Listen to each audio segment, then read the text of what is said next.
Et pendant cet été, on s'intéresse à ce que deviennent nos animaux. Si vous partez en vacances, c'est toujours un problème, mais on va voir qu'il y a des solutions, notamment ces fameuses pensions, les pensions d'été pour les chiens et pour les chats. Si vous avez peur de vous séparer de votre animal de compagnie, c'est pour vous une source d'inquiétude. Déjà, venez nous le raconter au 101 d'Europe 1, 39 21. On va prendre vos questions et vos témoignages dans un instant. Mais ce qu'on peut dire, Natacha Harry, vétérinaire, c'est qu'il y a donc des solutions de pension où là, tout est prévu pour les chiens ou pour les chats. Oui, la pension canine ou la pension féline, c'est une solution très efficace pour organiser vos vacances si vous ne pouvez pas emmener votre animal avec vous ou si vous ne pouvez pas le faire garder à domicile. Alors, il y a, j'ai envie de vous dire, deux types de pensions. Il y a les pensions commerciales, c'est-à-dire des professionnels qui ont des installations adéquates et qui reçoivent un certain nombre d'animaux. D'accord. Souvent, ils sont spécialisés. Beaucoup d'entre eux font soit les chiens, soit les chats. Quelques pensions font les deux, mais il faut vraiment que les animaux soient séparés parce que vous savez, on dit toujours chien et chat, ça fait pas toujours bon ménage. En tout cas, ça sert à rien de rajouter un stress supplémentaire à ces animaux en mélangeant les espèces. Et puis, il ne faut pas oublier aussi des pensions entre guillemets amateurs, c'est-à-dire des propriétaires d'animaux qui vont faire des échanges entre particuliers. Imaginez Thomas, vous avez un chien, vous partez en vacances, vous me dites Natacha, tu vas garder mon chien pendant que je pars en vacances, mais en échange, je vais vous demander de garder en fait mon chien à mon tour. À votre tour, d'accord, voilà. Service rendu. C'est un échange de services entre particuliers, ça se développe de plus en plus et c'est un moyen assez efficace de garder son animal. On trouve pas des annonces sur Internet ? On trouve ça très facilement sur Internet. Autre solution, donc, c'est la pension commerciale. Alors d'abord, que faut-il regarder ? Il faut vraiment se renseigner. Soit vous connaissez des gens qui ont déjà utilisé la pension que vous avez choisie et à ce moment-là, vous avez des références. C'est ça, le bouche à oreille. Idéalement, il faut se rendre sur place avant d'y déposer votre animal pour regarder déjà la nature des installations. Interroger la personne qui gère les lieux pour voir comment ça se passe. Si c'est un chien, est-ce que votre chien va avoir droit à des sorties ? Parce qu'un chien n'est pas fait pour rester dans un box à longueur de journée. Il doit sortir. Dans quelles conditions il va être hébergé ? Comment va se passer son alimentation ? Il faut poser un tas de questions.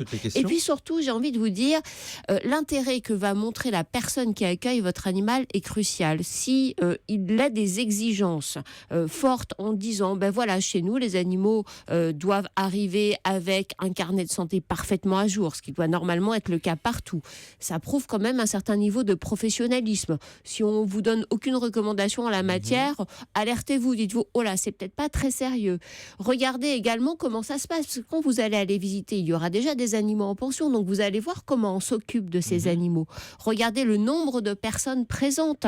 Si vous avez une pension avec 50 chiens et qu'il n'y a qu'une seule personne pour s'en occuper, vous êtes à peu près sûr que votre animal va passer toute sa journée dans un box. Mais comment ça se passe ? C'est ça, ils sont enfermés dans des box dans ces cas-là ou ils sont en liberté ? Non, ça dépend. Il y a tout type de pension. La pension idéale, c'est la pension où l'animal est tranquille dans un box qui est un box bien aménagé avec un panier un peu douillet, de préférence le sien parce que ça lui donne un repère important. Et puis avec des espaces extérieurs où si votre animal est sociable, on va progressivement le mettre en contact avec d'autres chiens. Là, je parle des chiens. C'est important pour eux. Le chien est un animal sociable. Donc, s'il peut vivre ses journées comme dans une sorte de camp de vacances pour chiens, écoutez, il sera très content et finalement, votre retour sera peut-être un mauvais moment pour lui.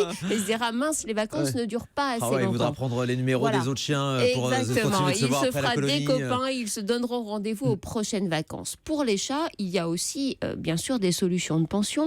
Là encore, il faut regarder comment ça se passe. Il faut aller voir sur place. Il y a même des hôtels pour chats. À Paris, notamment, ça existe. Avec, j'en connais un, notamment dans Paris, qui est un endroit formidable pour l'accueil des chats. Mais c'est un bien grand mot quand même, hôtel, non ? C'est vraiment des prestations... Non, ce sont des chambres individuelles, vraiment, si, avec du room service, si vous voulez. Non, mais je vous assure. Ça coûte une blinde, ça. Oui, ça coûte un peu cher, et ça, c'est peut-être réservé à des gens qui ont des moyens relativement importants. C'est plusieurs dizaines d'euros par jour. Tout le monde n'a pas les moyens de mettre autant d'argent. Ça, c'est certain. Mais en tout cas, là, vous êtes sûr que votre animal est bien traité. Il y a des pensions moins onéreuses, mais il faut vérifier que tout est fait pour qu'il soit accueilli dans un niveau de confort maximum, où il y ait de l'activité, où on s'occupe de lui et où on respecte aussi son individualité. Ça veut dire avoir sa propre alimentation. Vous lui amenez son aliment habituel pour éviter des changements alimentaires. Toutes ses habitudes.